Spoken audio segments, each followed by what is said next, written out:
In December of 1965, the Beatles released, in my opinion, was their first fully realized album. Folks, this LP made a classic statement on all fronts, musically, songwriting, instrumentation wise, and design and cover wise.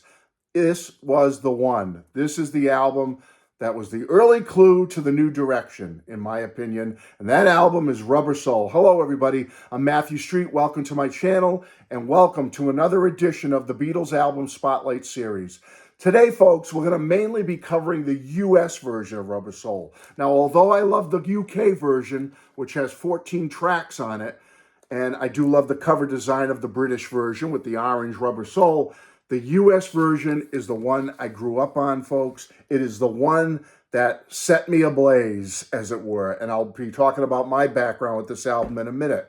Now, folks, this album came out on December 6th, 1965 in both mono and stereo. Something unique about the stereo version, if you want to take note of it for your listening to your copy when you get it or if you have it already, is that the stereo mix has a false start at the beginning of I'm Looking Through You. So take note of that and look for that when you listen to this album. Now, Rubber Soul spent 59 over a year on the charts. Unbelievable. And it made number one on a very significant date. January 8th, 1966, this album went to number one. That was Elvis Presley's 31st birthday celebration. Unbelievable. Maybe that says something. I don't know. 1.2 million copies of this album were sold within the first 9 or 10 days, and it's gone on to sell well over 6 times platinum, well over 6 million. I'm sure it's in the stratosphere by now, but the last recording of how much it sold is well over 6 million. That says something about this album, folks. Now, what they did, they took 4 songs off the British version. They took off Drive My Car, Nowhere Man, What Goes On, and If I Needed Someone. And then Capitol added 2 songs from the British Help album, It's Only Love and I've Just Seen a Face, to this one, making it a total of 12 songs. And folks, what an album Capitol created here. I know a lot of people put down Capitol for what they did with the Beatle tracks and whatnot, but wow, with this US version of Rubber Soul, I really think they created something special. Even if they didn't do it intentionally, even if it was just kind of a happy accident, I think they created a folk rock masterpiece here. Now, there's more than just folk rock on here with the acoustic tinged nature of this album. There's pop rock on here. There's some straight rock and roll on here. There's even a little hint of, like I say, early clue to the new direction, psych rock on this album with the song The Word. I believe so. I believe that's the beginning of the psych rock era for the Beatles with that song. Beautiful song. I love it. This album was the game changer, folks. It was the game changer for the Beatles. It was their artistic statement. It was just an absolutely fantastic album, and one that to this day I go back to over and over and over again. You know, it goes back and forth with the UK Revolver, but the US Rubber Soul is somewhere 1 or 2 in my favorite Beatle albums of all time. UK Revolver, US Rubber Soul. Put them together. Those are my favorites, folks. Absolutely love them.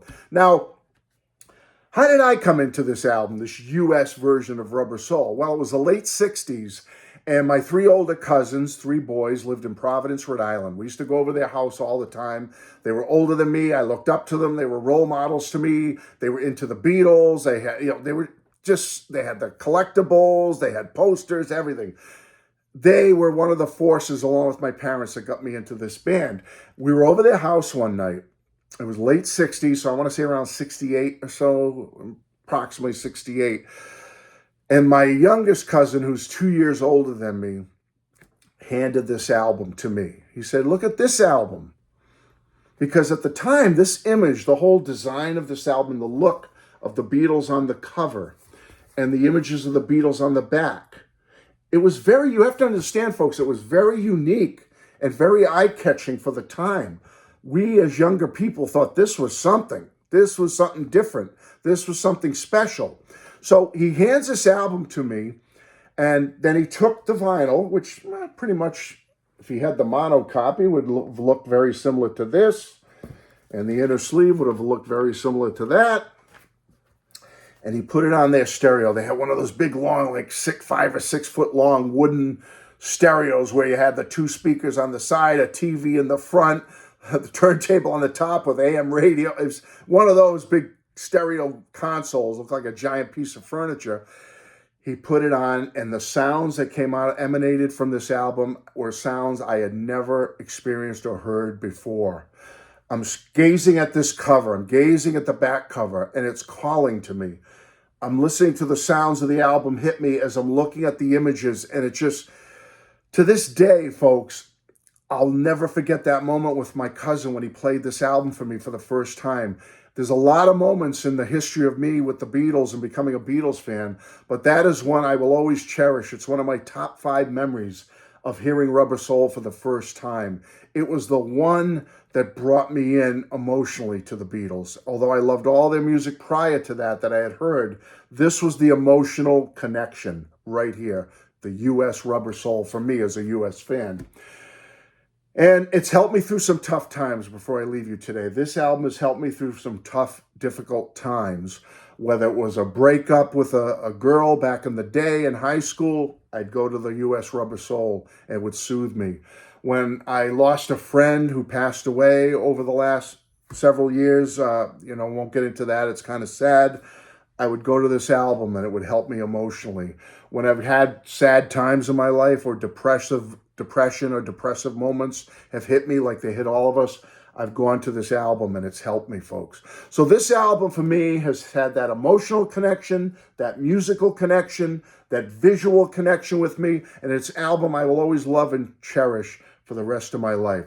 I hope you enjoyed this edition of the Beatles Album Spotlight series, and I hope you'll come back for the next one. And please subscribe to my channel, as it will help with future growth, future videos of this nature that I want to bring to you. Thank you, everybody, for being here. Bye-bye.